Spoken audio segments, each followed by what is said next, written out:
It was 1985, and I was working the late shift at Hawthorne State Asylum. For the most part, the nights were predictable, the same monotonous cycle of medication rounds, monitoring patients, and the occasional outburst. These were the things I had come to expect from my job as a night nurse in a psychiatric facility. There was a routine to it all, a rhythm you could almost set your watch by.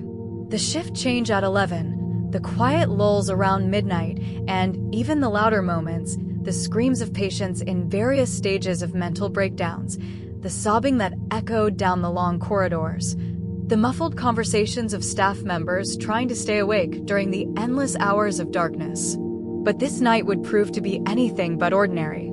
This would be the night that haunted me for all the years that followed, the night that changed everything I thought I knew about mental illness, about the human mind, and about the doctors we trusted to heal the broken. I remember checking the clock. It was 11:26 p.m. when it happened. The scream started, but this wasn't the usual type of scream. It wasn't the desperate wailing of a patient lost in delusions, or the manic shrieks of someone experiencing a full-blown psychotic episode. No, this was something else entirely. It was primal. It was guttural. The kind of scream that cuts through you, leaving a trail of dread in its wake. The kind of sound that makes your blood freeze in your veins and your heart stop beating for just a moment. It was the sound of pure, unadulterated terror mixed with rage, with something inhuman. The scream came from the East Wing, where we housed our most troubled and volatile patients. These were the patients who couldn't be trusted alone, whose erratic behavior often made them a danger to themselves or others. They were the ones who required constant supervision, who needed to be watched through the night because you never knew when they might snap, when they might try to harm themselves or attack a staff member. The East Wing was where we kept the patients who had exhausted every other option, the ones who had nowhere else to go. Rebecca Shaw was one of our newest admissions. She had been admitted just 3 weeks before, diagnosed with dissociative identity disorder. At least, that was what her intake papers said. But the more I observed her, the more time I spent on her floor, the more I began to realize that there was something far darker at play. Something that couldn't be explained by a psychiatric diagnosis alone. Something that went beyond the textbooks and the training and everything I thought I knew about the human mind. Rebecca was different from the other patients. Most of them, you could see the illness in their eyes, the confusion, the fear, the disconnect from reality. But Rebecca's eyes were different. Sometimes they were clear, lucid, filled with a desperate plea for help. Other times, they were cold, empty, like looking into the eyes of something that wasn't quite human anymore. The transformation would happen in seconds. One moment she'd be talking normally, asking about her family, wondering when she could go home. The next moment, her entire demeanor would shift, her posture would change, her voice would drop, and she'd become someone, or something else entirely. By the time I reached her room, there were already 8 staff members gathered outside, all standing at a safe distance, unsure of how to proceed. They were all watching her through the small reinforced glass window on the door. I could see the fear in their faces, the uncertainty. These were experienced psychiatric nurses and orderlies, people who had dealt with violent patients before, but something about this situation was different. Something about Rebecca had them all paralyzed with indecision. Rebecca was pacing back and forth inside the room, her movements frantic and jerky, like a caged animal. Her breathing was coming in short, shallow bursts. She looked like she was about to snap, like the thin thread holding her together was about to break completely. Her hospital gown was already torn at the shoulder, and there were scratch marks on her arms where she'd been clawing at herself. I pushed open the door, and I was immediately assaulted by the overwhelming tension in the room. The atmosphere was thick, charged with a sense of impending violence. The air felt heavy, oppressive, like the moment before a terrible storm breaks. Rebecca stood in the far corner, clutching a scalpel from the medical bay in one trembling hand. How she'd gotten it, I had no idea. We were supposed to keep all sharp instruments locked away, but somehow she'd managed to get her hands on one. Her eyes were wide, unblinking, and completely unrecognizable. This wasn't the Rebecca I'd spoken to just that morning, the one who'd asked me sweetly if her sister was coming to visit. This was someone else, something else. "Stay back," she growled, and the voice that came from her wasn't hers at all. It was deep, masculine, threatening, a voice that seemed to come from somewhere deep inside her, from a place she could no longer control. "They're inside me. They're trying to get out." The scalpel shook in her hand, its blade reflecting the harsh fluorescent lights above. She backed herself further into the corner, her eyes darting around the room as if she were being watched by something invisible, something only she could see. The other staff members stood frozen at the door, unsure whether to intervene or wait for further orders. I could feel my own heart pounding in my chest, could feel the adrenaline coursing through my veins. The air was thick with dread, with a palpable sense that something terrible was about to happen. And then, in an instant, everything changed. Her voice softened, becoming a whisper, becoming Rebecca again. "Please, please help me," she whimpered, and now she sounded like a frightened child. "They're moving under my skin. I can feel them. I can feel them crawling." She clutched her abdomen, her fingers digging into her asylum gown as tears welled in her eyes. It was heartbreaking to watch. This was the real Rebecca, the woman trapped inside her own mind, fighting for control. But before anyone could react, before I could even take a step forward, that other voice returned, louder, more violent, more commanding. "I'll make them stop," the masculine voice roared. "I'll cut them out." I could feel the tension in the room reaching a breaking point, and I just knew, that something terrible was about to happen. The room seemed to close in around me as Rebecca's body twitched and convulsed. She looked down at her stomach, and in a flash, before anyone could stop her, she plunged the scalpel deep into her own flesh. The sound of the blade slicing through skin was sickening, a wet, tearing sound that I can still hear to this day. "I'll show you," she screamed, her voice feral and wild. "I'll show you what they did to me. I'll show you what's inside." Blood began to seep through her asylum gown, staining the white fabric crimson. She dragged the scalpel sideways, her face contorted in pain and fury as she carved into herself. The staff members were paralyzed, frozen in place as we all watched in absolute horror. I felt the bile rise in my throat. I could hear the sound of my own heartbeat thundering in my ears, drowning out everything else. But my body refused to move. My legs wouldn't work. This was more than I was prepared for. Nothing in my training, nothing in all my years of psychiatric nursing had prepared me for this moment. In that moment, Dr. Vincent Carter, our head psychiatrist, entered the room. He had been the one to admit Rebecca, and I couldn't help but feel a pang of distrust whenever I saw him. His methods were unconventional, even for psychiatric care. He was always pushing boundaries, always trying new experimental treatments that the rest of us weren't entirely comfortable with. But at that moment, we were all relying on him to calm the situation, to get Rebecca to stop mutilating herself. He approached cautiously, his hands raised in a placating gesture, speaking in a calm, measured tone. "Rebecca, listen to me. You're in control. We can help you, but you have to stop right now. Put down the scalpel, Rebecca. Put it down and we can help you." But Rebecca didn't hear him. She was no longer Rebecca. She was something else, something that had taken her over completely. The masculine voice laughed, a horrible, chilling sound. "You can't help her. She's mine now. She's always been mine." I couldn't take it anymore. Years of working in psychiatric care had prepared me for a lot of things, for violence, for delusions, for patients who screamed and fought and tried to hurt themselves or others. But nothing had prepared me for this. Nothing had prepared me for Rebecca's complete breakdown, for the sight of her pulling at her own flesh, her screams echoing in the sterile, cold room. It was too much. It was all too much. I ran from the room, stumbling down the hallway, my vision blurring with tears. I barely made it to the waste bin before I emptied the contents of my stomach.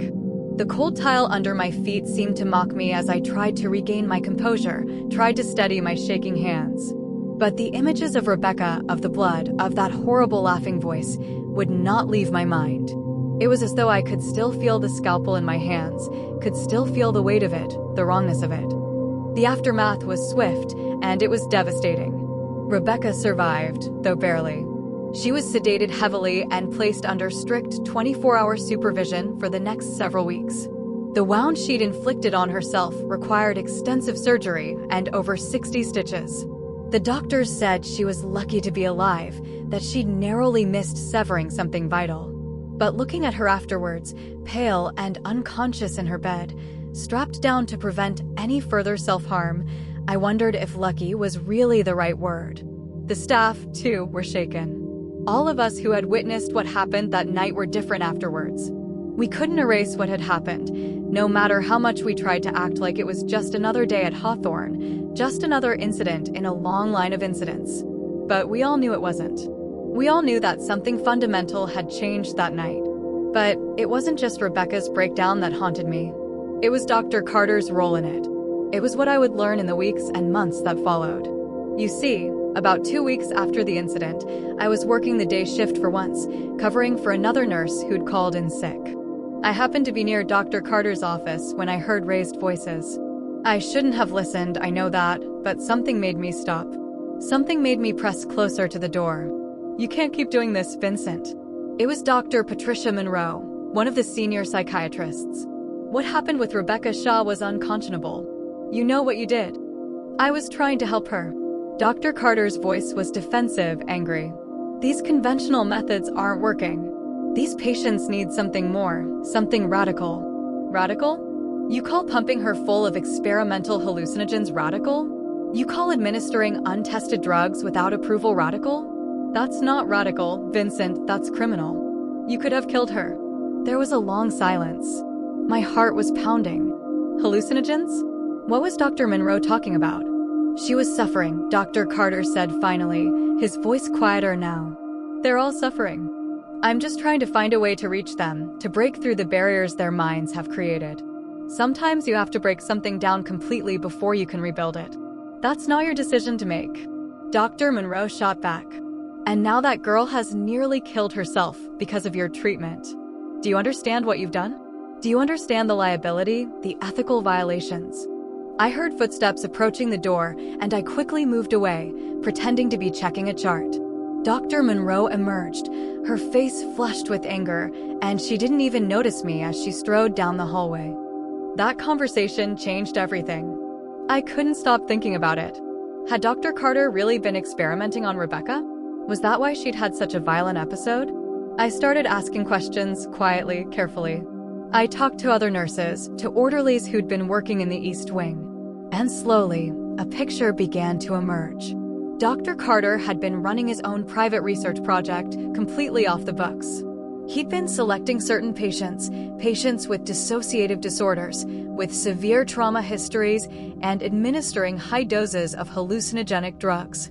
LSD, psilocybin, even some experimental compounds that didn't even have names yet. He believed, or so he claimed in his notes, that he could use these drugs to force patients to confront their trauma, to bring all their fractured personalities together, to essentially shock them back into wholeness. But what he didn't realize, or perhaps what he refused to acknowledge, was that he was only making things worse. The drugs weren't healing these patients, they were shattering them even further. They were amplifying their delusions, intensifying their breaks from reality, pushing them to the edge of complete psychological collapse. And Rebecca had been one of his subjects. I managed to get my hands on some of Dr. Carter's notes, thanks to a sympathetic records clerk who was as disturbed as I was by what was happening. What I read made me physically ill. The notes were clinical, detached, but they painted a horrifying picture. Dr. Carter had been giving Rebecca increasingly high doses of hallucinogens over the 3 weeks she'd been at Hawthorne. He documented her reactions, the increasing severity of her episodes, the emergence of more violent alternate personalities, her growing disconnect from reality. And yet he continued, convinced that he was on the verge of a breakthrough. In one entry, dated just 2 days before Rebecca's self-mutilation, he wrote, "Subject RS showing increased integration of personality fragments, though violent episodes have increased in frequency and severity. The masculine alter identity has become more dominant and more aggressive. Subject reports vivid hallucinations of entities beneath her skin. This is a critical phase. We must push through to achieve full integration. Push through." As if Rebecca were an experiment, a test subject, rather than a human being in desperate need of real help. The worst part, the part that still makes me angry all these years later, was what he wrote in his final entry about Rebecca. Subject RS has demonstrated the need for more intensive intervention. The resistance is strong, but I believe we are close to a breakthrough. The manifestation of somatic delusions, entities under skin, indicates deep-seated trauma surfacing. Must continue treatment despite apparent setbacks. Apparent setbacks. That's what he called her nearly killing herself. An apparent setback. But Rebecca wasn't Dr. Carter's only victim. As I dug deeper, I discovered there had been at least 4 other patients he'd been treating with his experimental methods. One of them, a young man named Christopher Davis, had died 6 months earlier.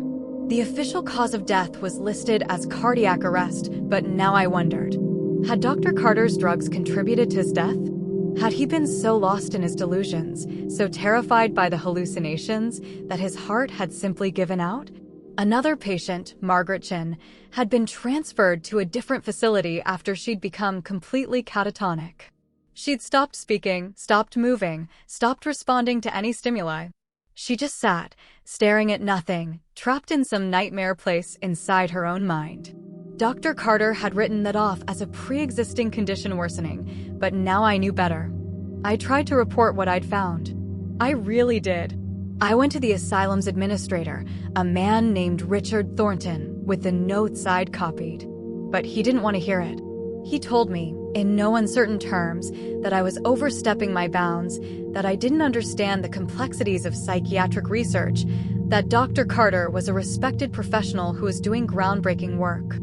What happened to Rebecca Shaw was unfortunate, Thornton said, barely looking up from his desk, but these patients are severely mentally ill. Incidents like this happen. It's the nature of psychiatric care. Dr. Carter has assured me that he followed all proper protocols. But he didn't. I insisted. He was giving her drugs without approval, without proper oversight. That's enough, Nurse Parker. Thornton cut me off sharply.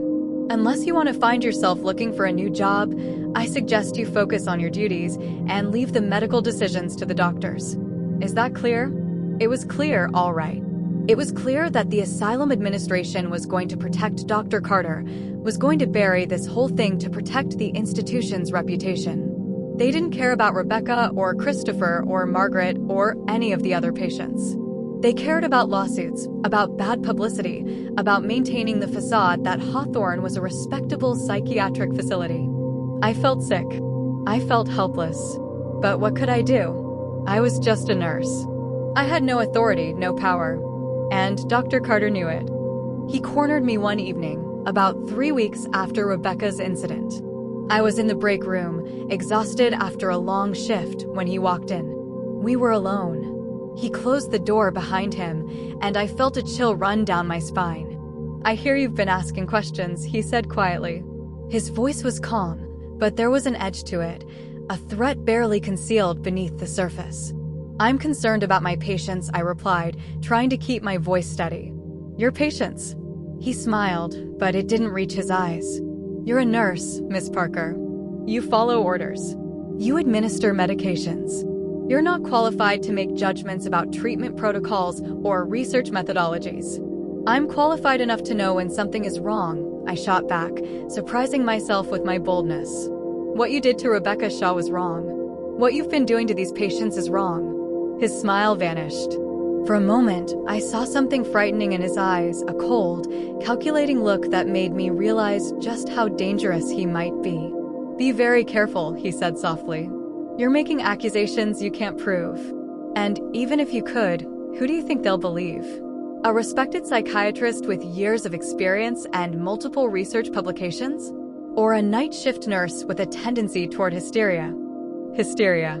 The word stung, carrying with it centuries of dismissing women's concerns, of invalidating their experiences. "Rebecca nearly died," I said, my voice shaking now. "Don't you care about that at all?"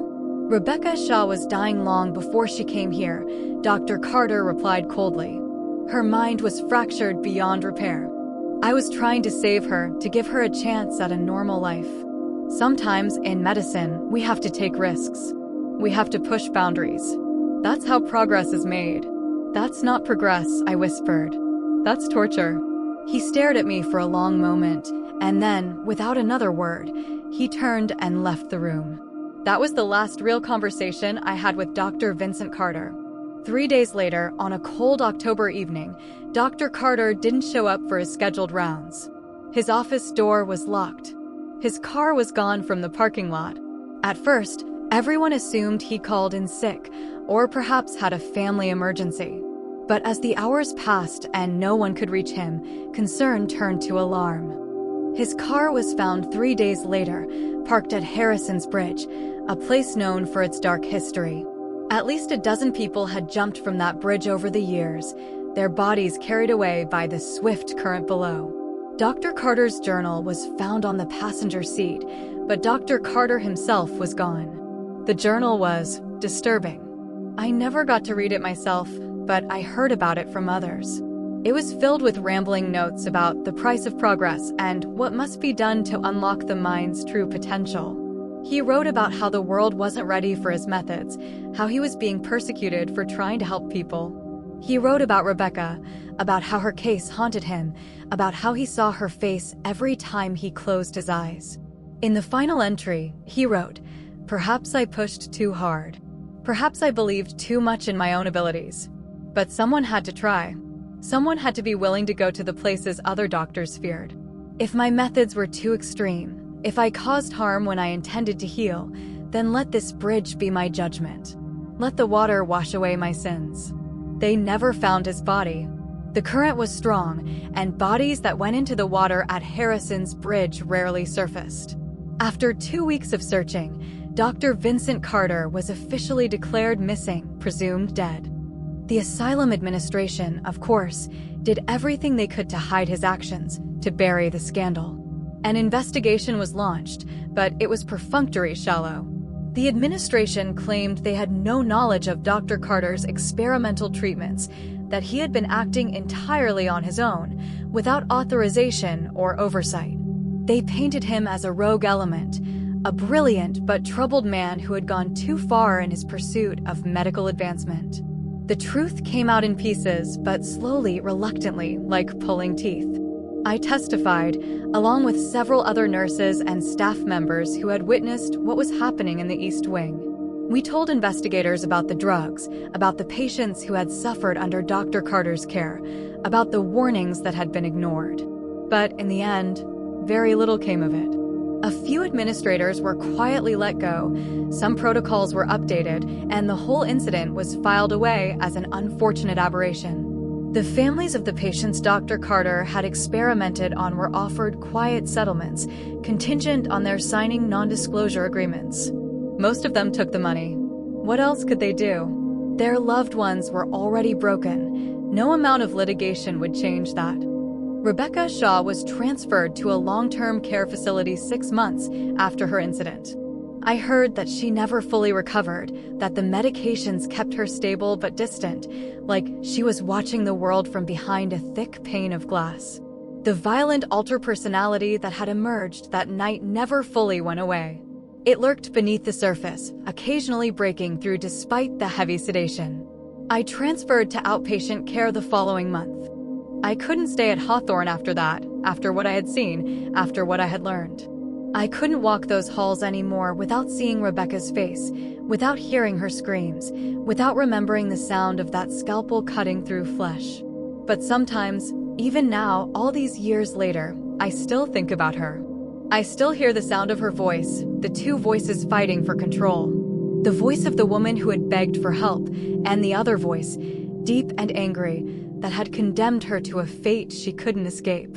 I wake up in the middle of the night sometimes, in a cold sweat, wondering if I could have done something different, something more. Could I have spoken up sooner? Could I have been more insistent? Could I have somehow stopped Dr. Carter before he destroyed so many lives? But deep down, I know the truth. Sometimes there's no saving people. Sometimes the monsters aren't the ones locked away in padded cells.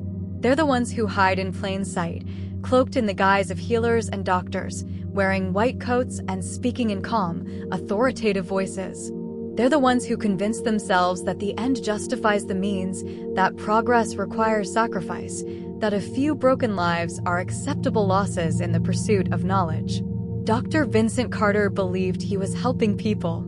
He believed he was pushing the boundaries of psychiatric medicine, that he was brave enough to go where others feared to tread. But all he did was cause pain. All he did was take people who were already suffering and make their suffering worse. And in the end, he couldn't even face what he had done. He ran. He disappeared. He took the coward's way out. The Hawthorne State Asylum closed down in 1989, just 4 years after that terrible night. The state decided it was too expensive to maintain, that the patients could be better served in community-based programs.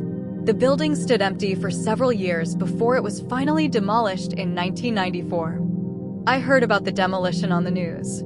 They showed footage of the wrecking balls smashing into those old brick walls, of the building collapsing in clouds of dust. Good riddance, I thought. Let it all come down. Let it all be buried. But there are still nights, even now, when the wind blows just right, that I drive past where the asylum used to stand. It's a shopping center now, bright and modern, with a supermarket and a coffee shop and a store that sells home goods. Normal people go there every day, buying their groceries, sipping their lattes, completely unaware of what once stood on that ground. And for a brief moment, when I drive past, I swear I can still hear the echoes of those screams. Rebecca's screams. The screams of all the patients who suffered within those walls. The screams of people who needed help but found something far worse instead. They never really leave, those screams. They live in my memory, in my nightmares, in the quiet moments when I'm alone with my thoughts. They remind me of what can happen when good intentions go wrong, when the desire to heal becomes twisted into something dark and harmful. I'm retired now, living quietly in a small town far from where Hawthorne used to stand. I haven't worked in psychiatric care for over 20 years, but I still think about it sometimes. I still think about Rebecca Shaw and Margaret Chin and Christopher Davis and all the others whose names I never knew. I think about the patients who trusted us to help them and how badly we failed them. And I think about Dr. Vincent Carter, standing on Harrison's Bridge, writing his final journal entry, perhaps finally understanding the magnitude of what he had done. Did he feel remorse in those final moments? Did he understand the suffering he had caused? Or did he still believe, even then, that he had been right, that the world simply wasn't ready for his genius? I'll never know, and maybe that's for the best. But the lesson stays with me, carved into my soul like a scar that never fully heals. The monsters aren't always the ones we lock away. Sometimes, they're the ones holding the keys.